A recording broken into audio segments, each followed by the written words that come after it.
The Trilogy Podcast with Vin and Scott. 3 movies, 2 men, 1 podcast.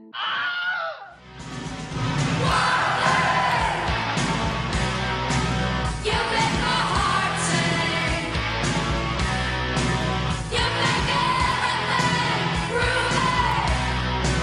Come on, Good evening, ladies and gentlemen, and thanks for joining us tonight. After a long rain delay, the tarps are coming off the field, and it looks like we are going to have Trilogy Podcast for you today. I am your host, Scott Cagney, and next to me I've got Vin. How are you, Scott? I'm great, Vin. Thanks for all the energy. That's right, we're the Trilogy Podcast. Welcome, folks. It's the only podcast devoted strictly to trilogies. No reboots, no straight to cable. We're talking only legit trilogies. We've got trivia, debate, facts, and more. The hell with the movie if they made 4. Vin? Can we stop doing this now? Because frankly... Okay, yeah. Yo, I am so excited. This is a good one. This is a really good one. The music in the background has filled me with energy. And it's apropos for the time of year right now. Yeah, we selected it because it is baseball season. And I believe, is the All-Star game on tonight? I think it is tonight. We are recording this the night of the All-Star game. And that's why it's so appropriate that we're doing Major League. Major League Trilogy, in a lot of ways, I think it's thought of just as a movie. I don't think people conceive of or think of Major League as, oh, the Major League Trilogy. They think of the movie Major League. Right. You know, that's the reality. Right. Hey, this is fun for me because, I'm a big fan of baseball. Me too. I'm a big Yankee fan. I think we're both Yankee fans, right? As am I. All right, And I'm also a big fan of baseball movies. Me too. Most baseball movies, you can win me over if it's good baseball. We're seeing right, no question about it. But before we get into how I think this movie relates to sports movies, and we talked a little bit about this. One of our trill bits, a couple of our trill bits, we talked about football movies, baseball movies, seasonal sports movies. Yeah. So some of this has been covered a little bit, but before we get into anything, I think we just gotta lock down the basics. Yes. That's going to be, of course, the kind of trilogy this is. Major League is a Gangs All Here trilogy. These films follow the continued adventures of a group of friends, co-workers, or superheroes, over the course of 3 movies, Dickheads. You son of a bitch, if I have to hear about another superhero. All right, we're talking about Major League here, okay? And I think it's really up to you to break down what Major League is about. Most people know what the first movie is about. Okay, they know it's it's pretty famous. Well, it's a pretty classic story, classic tale. But yeah, I got to tell you, and I think this will be a theme through this podcast episode. A lot of people don't remember the second and third movie. They were not that successful, so I'm not sure people are going to specifically remember the plots of these films. No, I mean I certainly had not seen the third one. Listen, ever. These plots are not some sort of deep, intricate plots. No, they're quite simple. You know what? I shouldn't be talking. You should be talking. Why don't you break down the plots? All right. And I think for this one, I'm going to give you the dates of each film as we go. That sounds good. It's a little variable in the podcast, folks. Sometimes I do, sometimes I don't. And sometimes he forgets. Yep. All right, so here are the plots. And as always, going to be relatively bare bones, not trying to give too much detail, just trying to give the skeleton of the movie. Although I would suggest that, unlike a lot of the trilogies we do, if you've only seen the first one here, you could probably get a lot out of this podcast episode as well. You could probably still enjoy it. Yeah. Usually we say 2 or the entire thing, but for this one, many of you will have only seen Major League. Yeah. So, and we'll sort of fill you in on at least listen up to there. I mean, All right, so here we're starting off with Major League. 1989. A rich widow inherits a terrible baseball team that hasn't won a pennant in 35 years.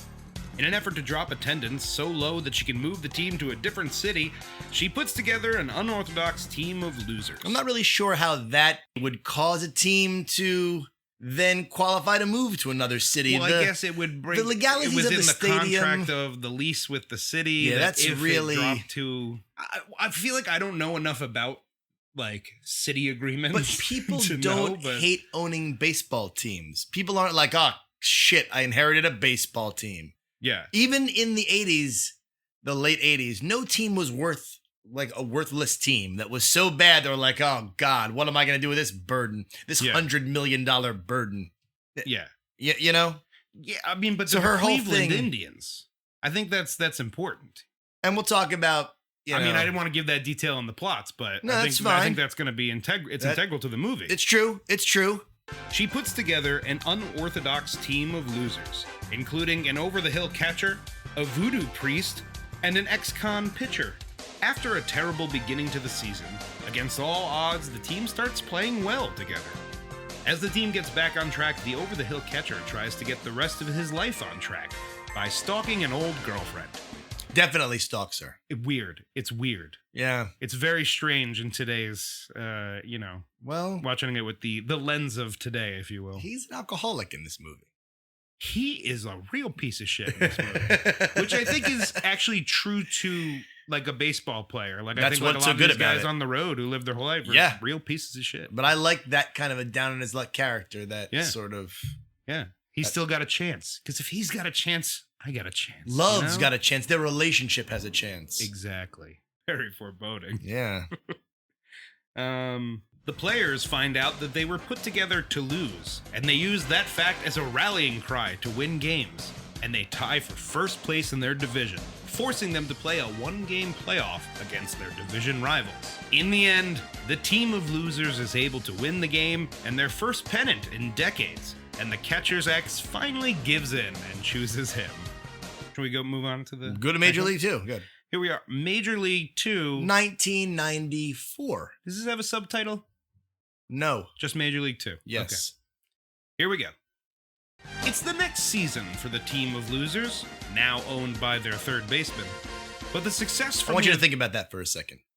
That is one of the most ridiculous things in this film, and it really makes you question how much money Roger Dorn could possibly have accumulated as a player. That he can afford not to purchase some minority stake in the team, but purchase the team. Well, wasn't Then- he sort of wealthy before?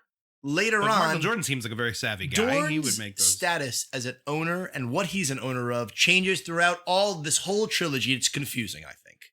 Yes. You're never really sure what he owns, why he's selling things, why he's Will, buying things. Believe me, there's going to be a lot of random plot holes in these movies where you're like, if you forgive them, the movie's fine, but it is... Well, isn't it true that you have a family member that owns part of a Major League Baseball team? So that's why you're an expert in this kind of thing. That is not true. Well, But the success from the events of last season has gone to the players' heads, causing them to do stupid things, like star in an action movie or change religions. though the previous one was successful. Yes. Why tinker with what's working? Right. Serrano. Right. Why? It's like they've peaked and now they think they need to change something. You're like, no, you just keep doing what you're doing. Even the ex-con pitcher has tried to clean up his act and become more corporate thanks to his publicist girlfriend. But his heart is still with his ex, a teacher. The over-the-hill A teacher we didn't see, hear about, know about. When did no that reference happen? in the first film at all. Yeah, she at points is saying things like, oh, remember last season? I'm like, where were you last Yeah, season? where you were weren't you? here. Like, I guess we didn't see his whole life. You know but- where she was? Where? She was with Dan Aykroyd getting ready to visit fucking her home planet because that's Connie Conehead from Conehead's movie. I'm like looking at her the whole movie. I'm like, who are you? I know who you That's are. exactly who she is. Wow. The over-the-hill catcher stays on as a coach. And as the season begins, the team is too focused on other things, and they play terribly. The owner is so desperate, not only does he trade their best player, who was a prick anyway, Yeah. he also sells the team back to the widow from the first one, who sees another opportunity to move the team. That exchange doesn't make any sense at all. No, none. Dorn has just purchased the team, then sells the team back, then activates himself as a player because he's still the general manager. I know, they undid everything they did. I just at the beginning. What his logic is at that whole maneuvering doesn't make any sense. What was the whole catch-up of getting us on the same page that this Right. had been done, and then you just undid it? Well, because you want to bring her back and It's I literally guess like, it's inspire just- the team with her evil again. Right. It literally, the movie, at some point, the movie just starts playing the first movie again. Yeah. Just that scene where she comes in and fucks with all of them. Just that to the end is the first movie again. Like, You're right. this sends the team into a depression. and their manager suffers a heart attack. The over-the-hill catcher takes over as manager. And slowly but surely, the team starts to turn it around. These movies really think we care about the manager. They win their division and must face their division rivals in the ALCS. The losers quickly win 3 in a row, only to lose 3 in a row, bringing it all down to the final game. In the 9th, the losers have the lead, but the bases are loaded. Up steps their former best player. What? The ex-con pitcher, who has now rediscovered his edge, comes on and strikes the best player out to head to the World Series, which we do not see. These movies refuse to give us the championship game. It's always a pennant game or a... Yeah. That's not uncommon. Previous sports films do that same kind of a thing. It's not always the ultra championship game. For God's sakes, the natural is just the pennant. Yeah. When he's blowing up lights and shit, things are exploding. That's just, you just won the pennant. Right. So didn't win the World Series. So that's, I can forgive it. And now, Major League, back to the minors. 1998. The third baseman / owner now owns another terrible Major League Baseball team and hires a washed-up minor league pitcher to coach his minor league team. This ragtag team of losers gets some help from some familiar faces from the other movies and starts to play better than their major league counterpart. This leads to a one-game publicity stunt that the losers are about to win when the manager of the major league team turns off the power, ending that game in a tie. Who knew the manager of any team had that power? Baseball team games don't end in ties. You pick it up, you wait, and if the power comes back on, I'm sure someone will go, oh, it seems someone just flipped the switch. We'll just turn it back on and continue the game. The manager is not the most powerful man in the stadium. Seriously. like Turn off Roger the power. Dorn couldn't call and go, don't do that. Yeah, turn it back Turn on. it back on. Right. I own the team. Who the fuck is this guy? Like, fucking Al Bundy's neighbor, really overreaching there. Dude, you know? that's the best party ever played, except for Revenge of the Nerds. Yeah. The team's confidence is shaken, but they're able to bounce back and win their division. A minor league manager challenges the major league manager to a rematch on their field. And if they win, the minor league manager gets the major league manager's job. They rally to win the game, but the minor league manager decides to stay in the minor leagues. What are these wrestling stipulations? If I win, you get my job. If you win, my salary. What are you talking about? This movie, the third movie, suffers from being overly specific about things at times, where it's like, you don't need to do all that. I'd also suggest that You'll get my salary. Why the fuck would I want your salary? You make the minimum. Just do the same climax 2 times in a row. Yeah. You think that in the middle there's the climax, then they just do it again in a different field. Yeah. On the shittier field, on the minor league field that looks like it's a little league field. I have a sneaking suspicion they cut a lot out of that movie. I think Okay. there were other scenes and other things that were like god awful. They had to cut them out. Like, Stop already. Was that the but end? those are your plots. Yeah. That's Yeah. it. So, Yeah. all right. So those were the plots. Pretty basic, not uncommon for sports movies. Right. Yeah. All right, which I think kind of There's leads a me into goal to get to. There's a hump to get over. Whatever. That in the always- world of sports films. Sure. You rally, win. For me, Scott, Major League is the best sports comedy, in my opinion. My favorite sports comedy, unless Probably, yeah. you talk about the movie Caddyshack and you call that a sports movie. Well, it depends if you call golf a sport. Time. What did you shoot today? Oh, I don't keep score, Judge. Oh, well, how do you measure yourself with other golfers? By height. Let me tell you something. The Major League films entered pop cultural relevance in a lot of different ways. First of all, in the world of baseball, Mitch Williams, the Wild Thing. Mitch Williams was a pitcher for the Phillies in the, I have it down here, the 1993 World Series, and he gave up that famous home run to Joe Carter. And it basically wrecked his career. And he was known as the Wild Thing. He came out to the song. Hmm. And I don't think you can watch a baseball game without hearing an announcer say, Just a bit outside. you hear that in every game if there's a very outside pitch. Yeah. You know, right? Yeah. So that's kind of entered the baseball lexicon to some degree. Sure. So those are a couple of interesting things. Do you have anything else you can think of that, in terms of pop culture? Because I'm ready to talk about some of the characters. Let's jump into the characters cast. The thing with the characters is a very big ensemble cast, so we could talk about the characters forever. So I just thought it would make the most sense to just kind of pick off their most important deals, the things we know them the most by, and just chat on that for a second. Sure. Because I'm not going to I can't list the credits, all of Corbin Burnson's credits. We'll be here all day. Yeah. I'm just kidding. I mean somebody like a Wesley Snipes, all right? Sure. Tom Berenger, all right? He was in 2 of the 3 films. He's kind of the heart and soul of this trilogy, even though he's only in 2 of the 3 films. Yes? Wouldn't you say? Yeah, well, of course. He was the captain of the team. Yeah. And Tom Berenger's an interesting actor. He was in The Substitute. You think of him as a substitute. I think of him as the guy in Platoon. No, I don't think of him as a substitute because, like, you go to the video store and you always see like substitute 1, 2, 3, and then the exact same poster of him slightly standing differently. Like, He's interesting in that he mixes in a lot of low budget crap with a lot of films we know of. Yeah. Platoon was an Academy Award winning film. I think he was nominated for an Academy Award for Platoon, was he? He was in Platoon with Charlie Sheen, who was also in this film. Yeah. All right. And we know about Charlie. Wall Street. Yep. Young Guns, 2.5 Men, the whole controversy arising out of that. Yep. And he got replaced by Ashton Kutcher. Right. HIV positive suddenly after losing his mind and doing that whole Tiger Blood, that whole crazy stripper world, sexual coke universe thing. He's a lunatic.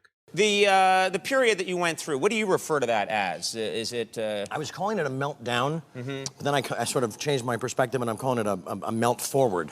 Feldman accusing him of raping Corey Haim during the film Lucas, which they were on together. Charlie Sheen of raping Corey Haim? Absolutely has. That's come out now as one of the big... Exactly.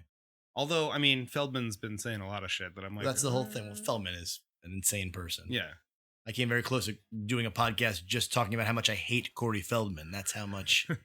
But so that's Sheen. Do you have any Sheen impressions? Not do you do a Sheen impression, but do my nerdy Charlie Sheen voice that did in the second movie. Well, it just makes financial sense. Suddenly, he talks that way. Yeah, Charlie Sheen's a weird guy.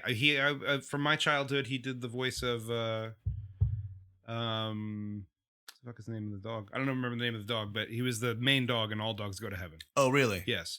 Or no, I'm sorry. It was Burt Reynolds. Yeah, that was in Burt the first Reynolds. one. In the sequel, it was Charlie Sheen. Oh, no shit. Yeah. Burt Reynolds didn't want to do it, I think. Well. I think Dom DeLuise did both as the sidekick dog. He was like, a movie? Great, I'll do it. Like, yeah, is Dom DeLuise really in the position to turn down work? Yeah, no. Corbin Burnson, who's one of the few actors that was in all 3 films. Yes. All right. He's famous originally from LA Law.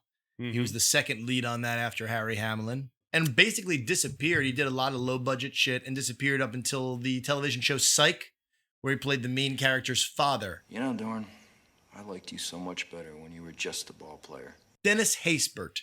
Could be pronouncing his name wrong. Don't know. Not sure. Don't care. Haysbert?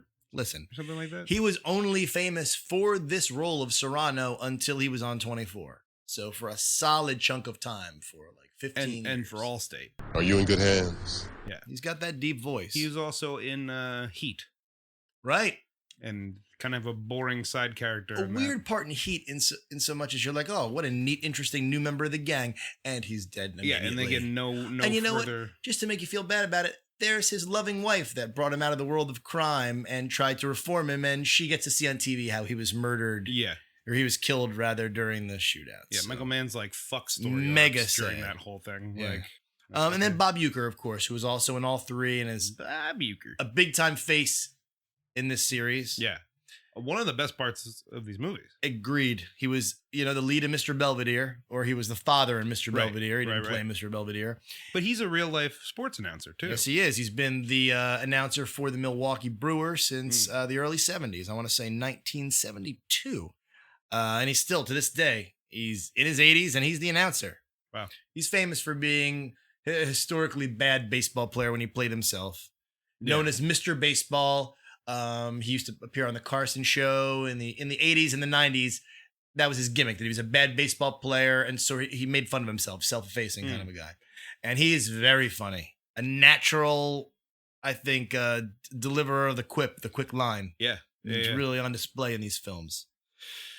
Wesley Snipes, who was only in the first film, played Willie Mays Hayes, but was very memorable.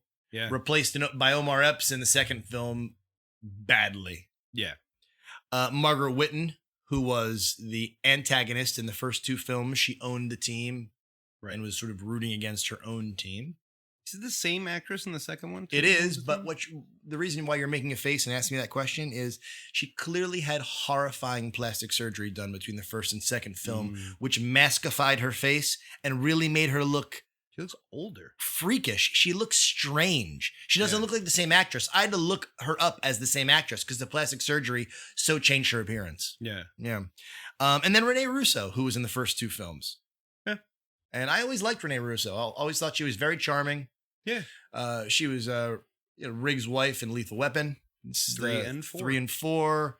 She was in a few years ago, Nightcrawler with Jake Gyllenhaal. Okay. Where he's like this weird guy who he gets like footage of like accidents and like crimes and he's and sells it. He's like a freelancer who sells it to the studio, but she's like the head of the studio and they have this weird fucking relationship. She hasn't been around in a while though. I mean, she's definitely a product of the 90s. So you haven't seen her in a while. She's starting to get like a couple of roles. She's Thor's mother in Thor. Is that right? Mm-hmm. Well, that certainly legitimizes her, doesn't it, Scott? Well, I mean, recently she's been getting a couple of roles coming back. But that's just what we were talking about when we talked about the Avengers, how these older actors are kind of finding work as mentor type parts and parent type parts in the superhero movies. Yeah. All right. And I think the first two films were directed and written by the same guy. His name was David S. Ward, and this was a labor of love for him. He received an Academy Award for being the screenwriter for The Sting. Oh, wow. Yeah. I didn't know that. And really hasn't done much more that we would know of. He directed the movie King Ralph.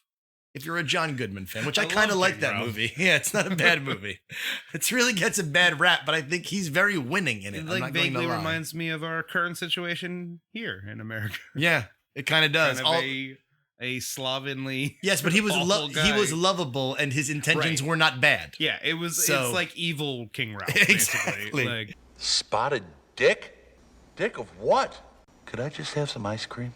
That, my friend, is the perfect transition into the first film.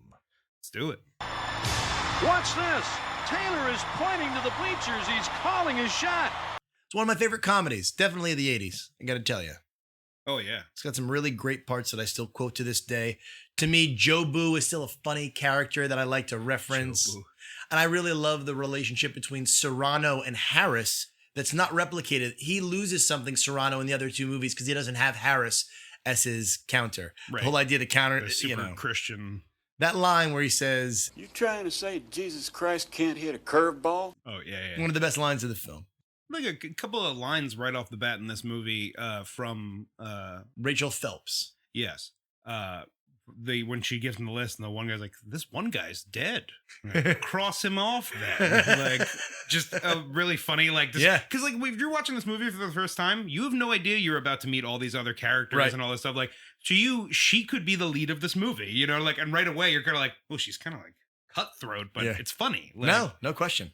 That, and then she's talking about the team. She's like, you know, no one's coming in. We don't have any good players. We don't draw dick. And I was like, we don't draw dick. I just did right in my head. It's just like a weird phrase. That's like, just the language of the 80s. Just drawing dick. The word dick was thrown around in the 80s in a really loose way, I can tell you. Yeah. I threw it around. And so I can see how that would be part of the vernacular of the time in a way that makes sense. I was trying to think of other movies that have used it. And the only one that comes to mind immediately is Men in Black. When he's like, let me tell you something, Slick. All your skills amount to dick. Dick. Anywho. I was going to say, I really like Tom Berenger in this movie and the idea just, I don't know if you'd call it a trope, but the notion in the sports film of that aging athlete that just wants one more chance, like that one more shot. Especially that his last athletic action is that his like knees give out as he hits the base and he goes down in a slow-mo crumble. He left it all on the field. It breaks my heart. Yeah. I'm a real sucker for that. The only thing is, like, as I noticed as the movie's going along, and then even into the second movie, like, not to jump ahead, but there's a moment in the second movie he says it to Rube. He says, you know, well, you're a young kid, you know, you'll have plenty of chances, all this stuff. And like, Yeah, and like in your head, you're like, as opposed to you're the old man, so we should give you every shot in the world. Well, even though the first time you're like, this could be my last shot, and then you came back the next year thinking you were going to play again. So obviously, it wasn't your last shot. That's exactly right. That's a perfect example of a sequel. Well, but it's an example of a sequel corrupting an idea from the first film. Sure. In the same way that we just forget about in the Karate Kid Daniel's relationship with Allie at the beginning of the second Karate Kid. Right. We're supposed to forget about the notion that this was Jake's one last chance. Right. He even has this really nice moment in the first movie where he's a toast with the guys to 2 young and promising careers and one last shot. Beautiful. Yeah. Beautiful. Yeah. So when he comes back expecting to play in the second one, you're like, oh, fuck off, man. Yeah. You had But your... I do think it turns out to be interesting because it shows like a baseball player's progression of giving up the game sort of thing. I guess so, but it still just takes away from a little bit of the... No, you're right. It does. The beauty of the first film. In the first movie, when Charlie Sheen gets dropped off on the motorcycle, yeah, who's that guy who dropped him off? Obviously a fellow con. I assume a lover immediately. Why would just because they're 2 guys on a motorcycle, they're both wearing leather. Because it's Charlie Sheen. It's Sheen. Well, sure, yeah. You know. And the other guy has like a big mustache, and I'm like, you guys get into all sorts of hijinks, don't you? Yeah, but it's cool. It's an interesting way of filming that shot where they have the different people rolling in. It's the different characters. Interesting. No, pretty good. See, I think the thing is, people are suckers for, and me included, for movies where you're introduced to a large group of people one by one. Of course. Like, because you really start to get to know the characters, and you're like, oh, that's their quirk. I like that. The whole point of why their gangs all here films. People Right. like to meet this group, and Yeah. the Ocean's 11 guys come back. We get to know them again. We see them. They're separate shit on the outside. Their individual lives. They coming back together to work as a team. Right, exactly. Yeah. So people like that shit. I think that was when I was watching it, and I was like, yeah, this is definitely a Gangs All Here, because they're doing all the same typical stuff. Doesn't Lou in the first film feel like a poor man's Wilford Brimley from The Natural? Like, Wilford Brimley in The Natural is like, just one last chance. The old man needs a pennant. That's the whole last chance, Jake. Now, but this guy kind of sort of looks like him, Lou, but he's just saltier and more vulgar and just like... He's like a little bit, like, he always think that he reminds me of John Wayne, that actor. Really? Like he's got kind of like a draw, like kind of a slow way of talking. Here's what I think of your contract, Dorn. Yeah. Like, I don't know, he's got like a cadence like John Wayne, but yeah, he does have a Wilford Brimley. Like, it's Wilford Brimley plus John Wayne. Yeah, This is what that guy That's is. good. Good morning. I'm Wilford Brimley, and I'd like to talk to you for a few minutes about diabetes. And obviously, the only thing that Jake needs to do to win over Rene Russo, the librarian, is just be literate. Just be able to read a book, and I'll care about you. Now, this is my question, and maybe you'll have this answer for me. Is he not just reading a comic book version of... Well, they're graphic novels, in my opinion. Sure, but they're not the whole book, right? He's basically... And they see them passing around, they have a lot of stories. He's cheating. She thinks he's reading the book. He's reading the fucking Cliff Note, and he's getting laid based on the Cliff Note. The balls to say, did you read the book? Cover to cover. Yeah. Queequeg's coughing while you're blowing me. Yeah, in the 20 minutes on the bus, I read it real quick. Like, let's do this. You want to see my Moby Dick? Look, come on, let's And instead of playing cards in the bus, these guys are swapping fucking graphic novels, comic books with each other. Okay. The ending is what's interesting about this film. Because though it's a comedy, it ends like a drama. The slow music... Yeah. The real emotional joy in victory. And I like it. It works. It could have not worked. But that big grabbing Wesley Snipes and he's in the air with his hands raised aloft. That feels like a drama and it works. And you know what? He's got a really nice connection with Lou too. You see it like he's almost like because he gave him a chance to be a baseball player. That's a nice moment. In the same way that you have the nice moment between Harris and Serrano, the two Christian guy and the voodoo guy. We did it. That's beautiful. Yeah. Everyone's got their little person that they feuded with. And at the end, it's like, it doesn't matter. Even in the bar, the construction worker and the guy that weirdly has a red horn coming out of his head. He's a devil worshiper, it seems. I thought he just had like a mohawk or something. If you look in the scene, he's got a red like devil horn that seems to be a punk accessory, but I still have never been able to identify what it does or what it is. While we're talking about those guys who keep popping up watching the game, they're in the bar together. Yeah, one of the guys, the construction worker, who weirdly wears his construction hat into the bar to show that he's different. We know who he is. We remember him. He is the janitor from Scrubs. He's done a couple of series. He did Scrubs. He did something else too. He was on The Middle. You know what? That's very reminiscent of the scene in another trilogy we did at a baseball game, Naked Gun, when you have the priest and the rabbi that hug each other. When the plane is down, right, and they're talking, they're sitting there, and I think it's when he's reading Moby Dick. And he tells her, he was like, well, you know what? You should just go talk to her. And he's like, she's not going to talk to me. I don't have her number. And he's like, oh, you should tail her home. And his character's name is Taylor.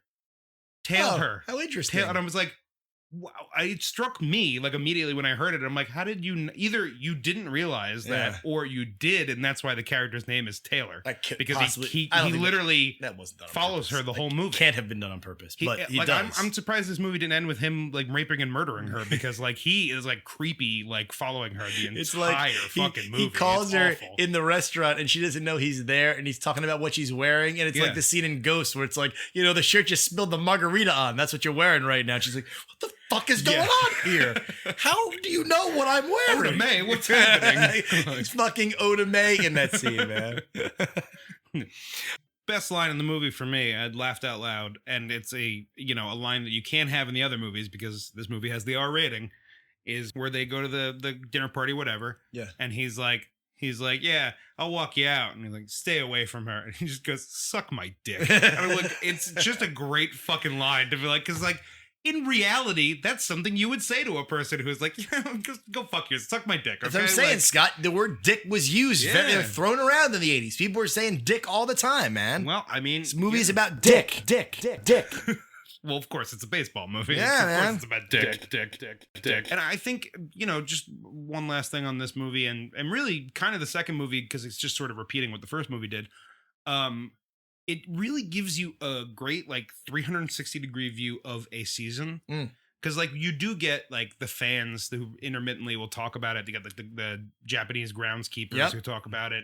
And then you got the announcers and, like, how Bob Uecker is getting into it. Like, where the first time you notice it is when he's like, I think we got hosed on that call, if you ask me, or something. Like, in the first thing, you're like, oh, okay. So he's behind the team, too. Like, now you see it, the fervor building and becoming... And it helps to show like the hopelessness of Cleveland all this whole time. They're all suffering together, and then so later it's that much greater when they're all like happy together. Right. So it shows how sport can really bring people together and lift people up. But the theme of these films really is teamwork. Right. The prevailing theme, and including people around just cheering them on. Unfortunately, that theme, much as it works great in the first film, doesn't work so well for me in the second film, and especially in the third film, where they smash you over the head with the word teamwork, and you want to kill yourself. Right. But I think we can go into 2 now, right? I'm ready. Yeah. All right. Taylor's pointing again. What's cool about 2 is that right off the bat, Uecker breaks down what has happened. Yes, okay. And again, we get another 80s and 90s or 80s 90s era movie that gives you a previously on the last movie. Sure, and catches you up the same way. His narration, we Evil see Dead, Karate Kid, clips from the first movie are there. Right. It's about 5 years have passed. For me, it was a significant 5 years. I went from 8th grade to graduating high school. Yeah. So by the time the second movie came around for me, I didn't really give a shit anymore. Right. Because okay, whatever, it's Major League. I'd outgrown it. I was like 9. When the second movie came out, so prime time for me to be watching that kind of movie, especially because this, as we said, is a PG, from an R to a PG. And I think the best analogy is that in this one, Serrano goes from being a voodoo practitioner to a Buddhist. Yeah, that's straight up. Voodoo is a rated R religion, and Buddhism is a PG religion. Oh, sure. So it's a perfect analogy. You see. Not only that, look at fucking Vaughn. Right? Being corporatized and being... They took away his hair, no more Wild Thing. The whole script is a comment on the fact that they had to make it a PG. You're right. You're so right. And I think that the movie suffers. And I think that I can almost tolerate I almost appreciate it for that it's commenting on itself, being like... Yeah, but this is worse. Okay, but it's not But it's not as funny. The fact that it's ironic because it knows it's not as funny, it doesn't make it better. It's still pretty funny. I still think the second movie's pretty funny. It has a couple of funny moments. But look... Bob Uecker is a genius. Is the best in the second movie. You're right. I think he's the highlight of the second film by far. Bob Uecker. I think he's the best thing. Yes. He's got the best lines, funniest lines. Yes, absolutely. When he refers to the birds as Rats with Wings. It's funny. Oh, yeah. Oh, I have so many little. He goes great when he goes. As you know, Monty, Vaughn's been working on a couple of new pitches, the Eliminator and the Humiliator, to complement his fastball, the Terminator. I heard that. Dynamite drop in, Monty. That broadcast school has really paid off. And you know what? I actually had a friend who used to say that in high school. When, like, when he'd say something to you and you'd be like, yeah, okay. Like, it's a great drop in, Marty. Speaking of the idea of it being self-referential, knowing that it's PG or whatever. Right. I think that it's very directly making fun of the fact that Wesley Snipes did not come back by basically saying, oh, he decided to do action movies instead. Right. I think that's very obvious. Am I wrong? It's commenting on... It's so heavy-handed in that. Well, because, you're telling the story of a group of guys who were nobodies, who suddenly at the end of the movie became somebodies, right? And now their lives have changed and they've changed the way they do things. And that's basically what happened to most of these reality guys in the mirrors art. Charlie Sheen blew up. Wesley Snipes blew up right after that. And so really the filmmakers, the cast, so there's a resentment there. Like, why didn't you come back and join us? You're too good for us now? Right. Do you know what happened between the two movies? What happened was New Jack City happened. Sit your $5 ass down before I make change. And New Jack City sort of made him a dramatic actor, an action style actor, and changed his dynamic as an actor. Right. I don't love Wesley Snipes. He comes across as a real asshole in most contexts in real life. And he's a trilogy superstar. You know, he's Blade, for God's sake. Yeah. But I got to tell you, Omar Epps is not as good as Wesley Snipes. And he's like a torn hamstring in this film, if I'm going to make it athletic. Yeah. Although I got to tell you, that little clip he has with Jesse Ventura in that fake action Black Thunder, movie, White Lightning. and they're laughing together. That fake, I laughed out loud. It was super funny to me. I like Jesse Ventura as an actor, frankly, not as a politician or human or any of that other stuff. Yeah. But as an actor, I've always liked him. Mine fell the hardest. Mine are the deadest. At the same time, you have to ask yourself, what happened to Lou's nose? He obviously had a skin cancer that caused his nose to look fucking crazy in the second movie. Oh, I didn't even notice. You didn't notice that? No. His nose looks like a burned nose. It looks like an Evil Dead nose. He's kind of an ugly dude, so I kind of just like, I feel like my mind blanks him out. They took a cool, craggly character and made him a complete caricature in this film, dancing on beds. He just had a bypass. Get out of here. I found all that business funny. I hated it. How much he likes England. And then when he's on the bed and he's like, I love England. I might even move there. The first time he made that gag was fine. The second time, 1 minute later, was... Bed, I laughed my ass off. I thought that was Scott. Very funny. Oh, God, come on. I like they built him in a thing because he wasn't going to be there. They're like, all right, we'll give you like a recurring joke of how you like England or something. We've got some new people, too. Right. Why don't you mention the new people? Well, we got from the team, we have Tanaka. I hated Tanaka. Tanaka. Yeah, whatever. I hated him so much. Okay, so he's crazy and aggressive. I didn't get it. I wasn't like funny. him only because I enjoy the relationship between him and Serrano. But he's no Harris. Harris had the real relationship with Serrano. Right. That wasn't as good. That's not as good a relationship. By the time we get to the third movie and they're covering each other in fucking hoods, you're like, what are these fetishists doing together? Yeah, no, it gets ridiculous. You have no marbles. Marbles? Marbles. You have no marbles. Marbles? Huevos? We also had, for this movie, we're talking about new actors, right? Yeah, I was going to say, yeah. Fucking Randy Quaid. What is that? I was going to say, yeah. Yelling him into the stands. Drunk and meanwhile, it's the same other two from the first movie. I think the real Randy Quaid, he died years ago, saving us from aliens in Independence Day, and we haven't seen the real Randy Quaid since. Because then there was that fat Randy Quaid who came out right after that. I'll never forget his last words. Up yours. Yep, and you're right. Then the fat one came out and saw a couple of gays in Montana, and lost his mind. Right, lost his mind. The fat ate his brain. Hi, I'm Randy Quaid. This is the very same shirt that I wore in ID for when I saved the world. Another act that Rupert Murdoch still hasn't thanked me for. So, Rupert, you want to fuck me? I'm gonna fuck you. like the scene where, what's his face? Rube has the problem throwing the ball back to the pitcher. Yeah. Which is, The of yips. course, such a ridiculous thing. And like, I understand it's different throwing from your knees, but. Has killed careers, though. Killed Mackie Sasser's entire career. Really? Chuck Knobloch, so. But it's a known thing. Golf, too. Putting, the yips. Yeah. But there's the thing where he's like, I see you read Playboy, huh? You read Playboy all the that's time? weird. And he's like, yeah. And he's like, bingo. And right away, I just imagine them cutting to them reading porn together. Like just bingo. Like, wow, these are pretty good. Thanks for letting me take a look at this. Classic, just the articles. Yeah, I read the articles. I just want to point out that Charlie Sheen's girlfriend in this movie is a really shitty publicist.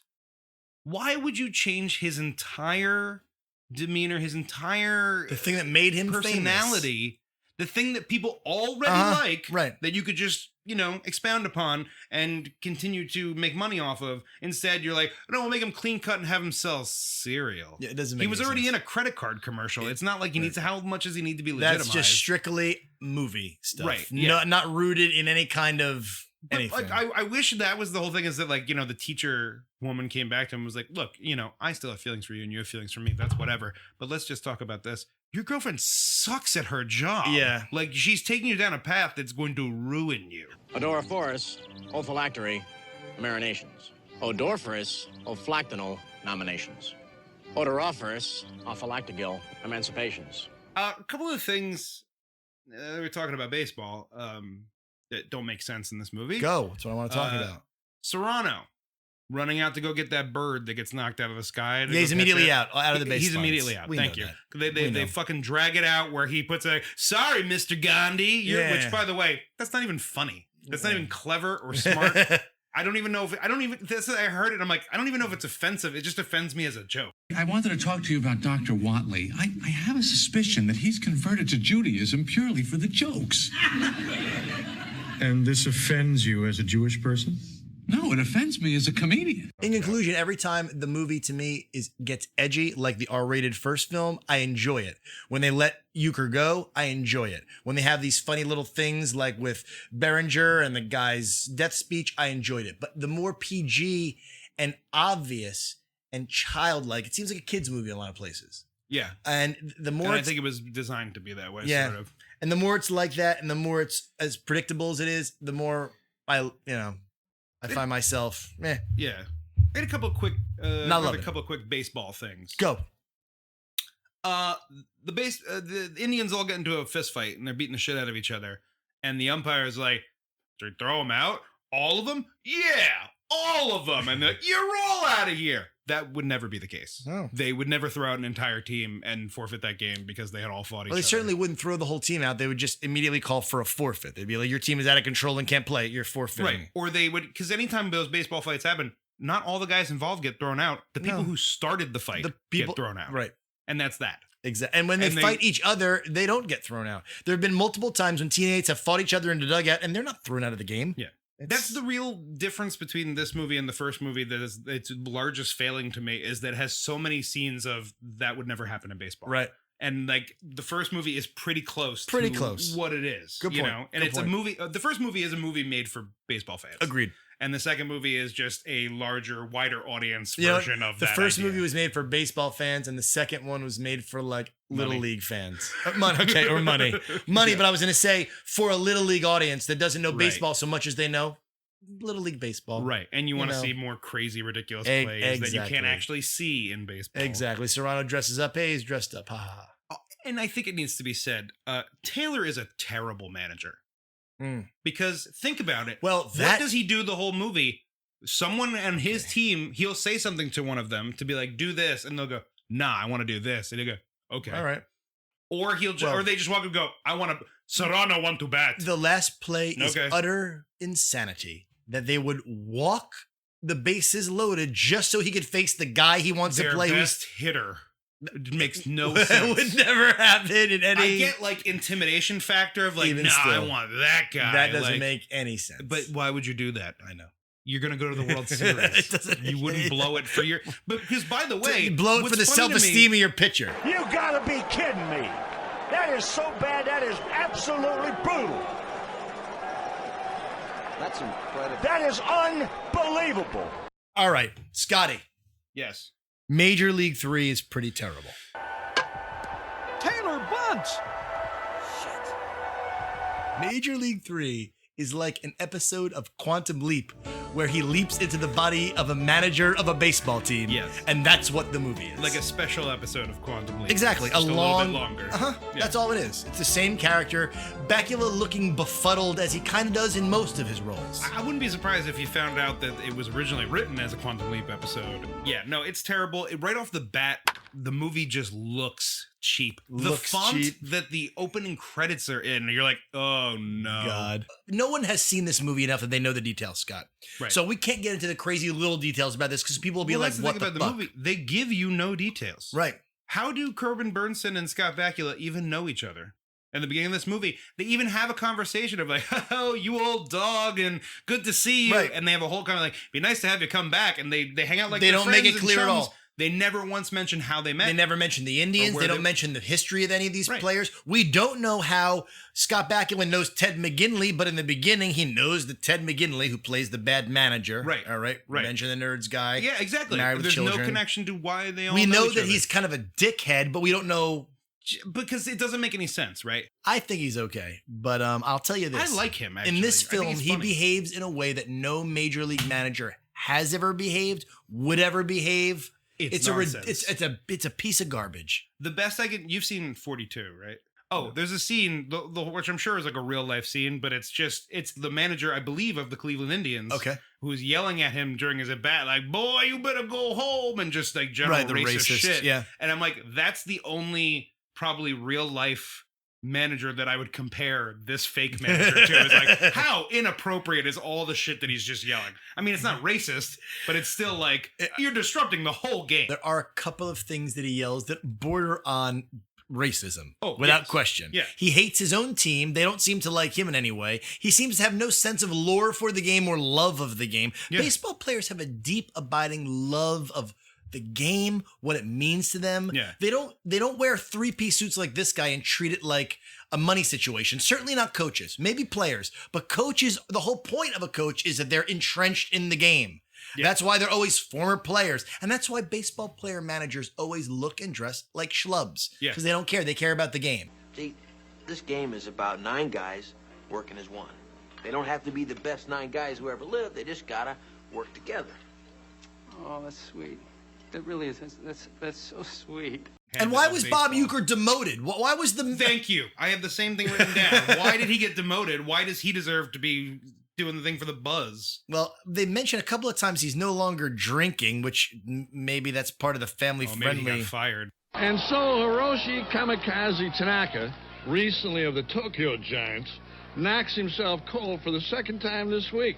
Maybe in Japan that's actually better than catching the ball.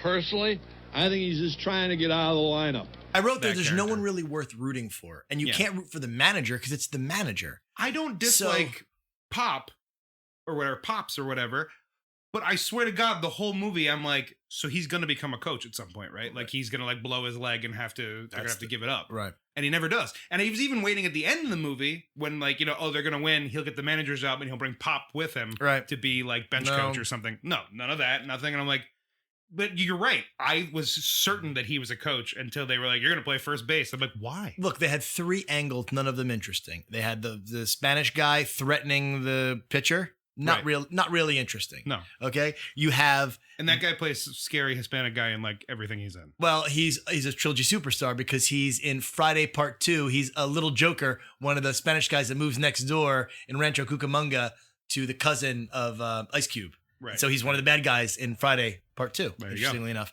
I'd also like to say that, so you have that angle that's not interesting. Yeah. You have the angle with the Asian guy and Serrano where they're covering their faces and being strange. It's very odd. Right? Yeah. And then the final angle is downtown.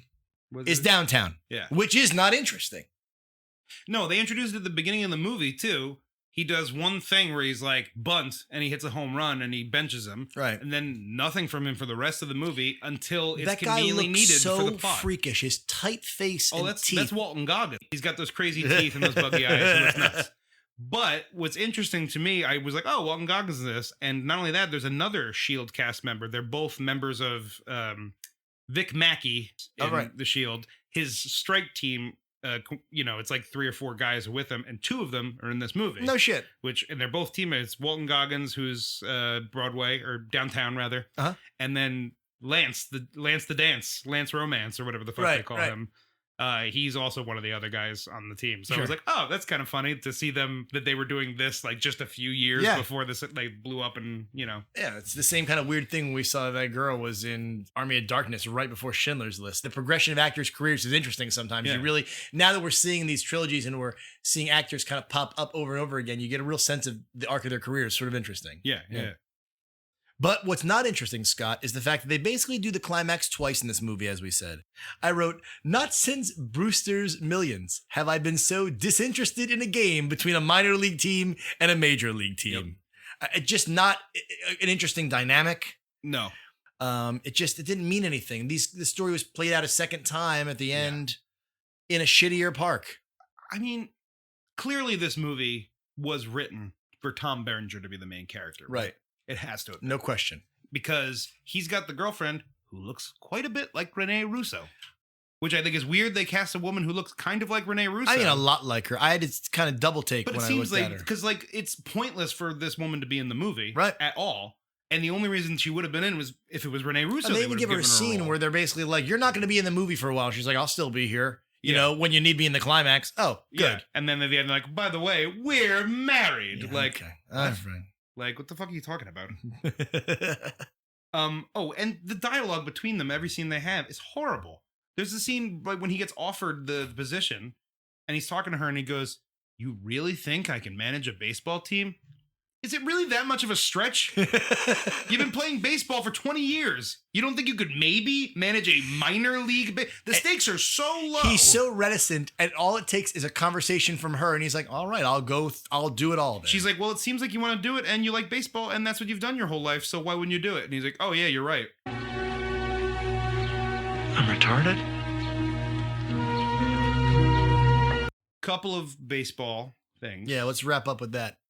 When the guy Carlos is yelling at the kid on the mound and having taken all the time in the world to yell at him for throwing at him, didn't even hit him, just walked off the base to yell at him. Yeah. Where are the umpires to go, you're fucking delaying the game, dude. Let's go. Like, enough. At least just show me one umpire slowly walking up and going, all right, boys. Well, it's a perception that in these games, you can hear what's going on. You can have conversations. Right. The guy on the mound in the second movie. No one's hearing that. The guy on the mound in the second movie can hear fucking Quaid in center field during the game. What? Right. It makes no fucking sense. Okay. Yeah. Walk out to the bullpen. He walks 4 feet from the dugout and you can hear the guy in the bleachers. Come on. What? Come on. Vile thing! You make my butt sting! The only other thing I want to say about this movie, the last thing, the very end of this movie, is the most underwhelming ending to a sports movie you've ever seen. Yeah. Like, he hits that 2-run homer, trots the bases, and they drag it out, too. Like, he trots the bases, they all come out, and it's not until, like, a couple of minutes after he's hit the home run that Bob Uecker is like, and there you have it, folks. They've won. Like, none of that felt authentic. There was an editing problem there. And, I mean, they drag out the trot for a long time. Yeah. They let you see that it's in a small stadium. There's no one really around. There's no sense of grandeur. Yeah. No it's sense weird. Yeah. The whole stadium's dead, basically. Like, look, you know what? I think it can best be summed up that the third movie is really just half-assed. It just feels like somebody had... I don't think they had nearly as much money. They didn't have the right money. They didn't have any star power. It's not written well, not directed well. I think the Twins were trying to do basically, they were just trying to blow up their team the same way I'm sure Cleveland got blown up because of these movies. It's a shame. It's a shame though, because this is interwoven into the lore of Cleveland. This first film, right? And it's cool. Yeah, Cleveland. The whole thing is it's the curse of Rocky Covalito. That he was he was a beloved player that was traded. I believe in the 60s. And that caused the curse of Cleveland's baseball team never winning a World Series. They've made it to the championships 3 times and never won. Same way the Babe Ruth curse. Right. Yeah. There's 3 curses, and the curse of the Cubs. Those are the 3 big curses. Yeah. The curse of the Bambino, the Cubs curse, which has been broken. Which is the goat, right? Right. Kick that goat out or whatever. Something like that, right. And now this one, which is still not been broken. Yeah. Okay. Yeah, still going. But we'll see. Cleveland's got a good team this year, my friend. Pretty good. I mean, they're first in the Central Division, but Right. the Central Division is a horrible division. It is. It's not. terrible. It's you know, historically, it's always not a terrible. very good division. The Indians win it! The Indians win it! Oh my God, the Indians win it! So, yeah, this week, we were thinking this movie takes place in Cleveland, obviously. So, you know, for our correspondent bit, we got to send to Cleveland.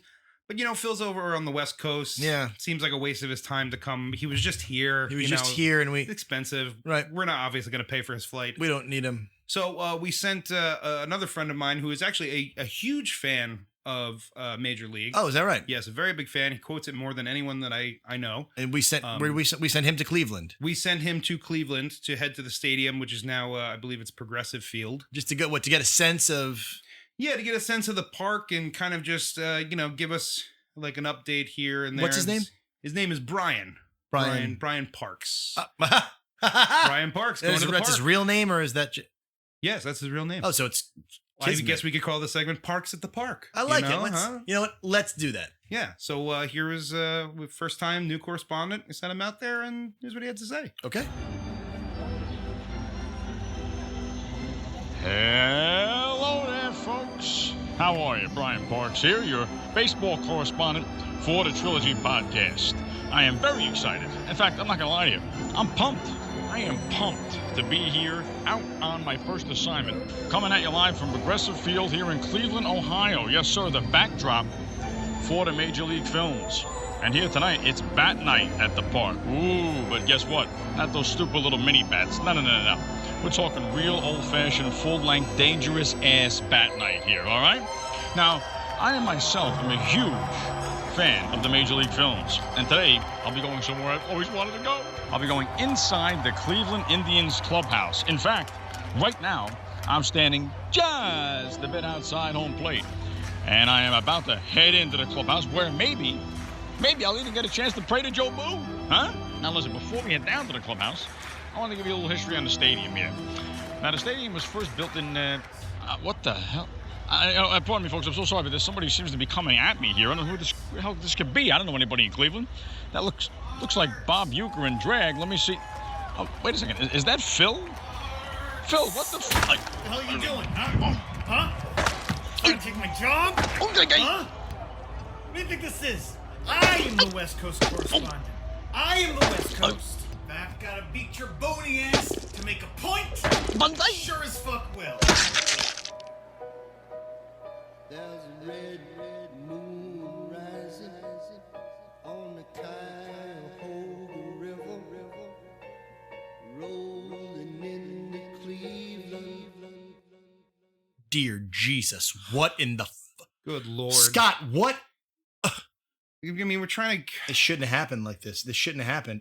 This is horrible. I mean, well, anyway, I think it's important that we talk about whether this is a successful trilogy or not. And I think this is a pretty easy one for us. Yeah. I mean, I'll start if you don't mind. Go for it. All right. I'm going to say this is an unsuccessful trilogy, Scott.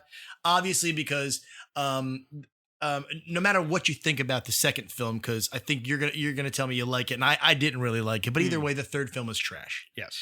Although the first film is sensational and is a classic. Yes. All right. So for me, I think it is your very typical 1, 2, 3 progression. The movies get worse as they go. There are some redeeming qualities in the second film, but I wasn't fond of it and wouldn't watch it again. Well, actually, I know you're going to be surprised by this because I know you expect me to really like the second movie, which I do. I do like the second movie, but I'm going to agree with you and say it is a 1, 2, 3. Because the first movie is obviously the best. The second one is trying that idea again and trying to turn it on its head, as we often see in a second movie. And there's flashes of it being... It's got its moments, and Right. Bob Uecker is fantastic. He's in great. it. Who knew he was such a great comedic actor, Yeah, right? seriously. So he's very good. But yeah, but for me, obviously it's not a successful trilogy because the third one is garbage. Well, we hope to get Major League 3 going. Absolutely, yeah. Yeah, but the real Major League 3, not that garbage they tried to pull off years ago, you know? Definitely didn't live up to the original. I mean, thank you. Wow. Neither did number 2. Folks, thank you so much for listening. I, as always, am Vin. And I am Scott. keep an eye out for us. We've got some huge things that in the next 5 or 6 months that are going to turn this podcast into something much bigger, much more interesting, much more comprehensive. It's going to give you every possible thing you can imagine about trilogies. Yes. Check us out on Instagram. Great compliment to the podcast. And yeah, thanks for listening. Thanks a lot, guys. Baseball! Baseball! Talking baseball. Klazuski, Campanella talking baseball. The man and Bobby Fella, the Scooter, the Barber and the Nuke. They knew them all from Boston to Dubuque, especially Willie, Mickey and the Duke. Post-game show is brought to you by... Christ, I can't find it. The hell with it.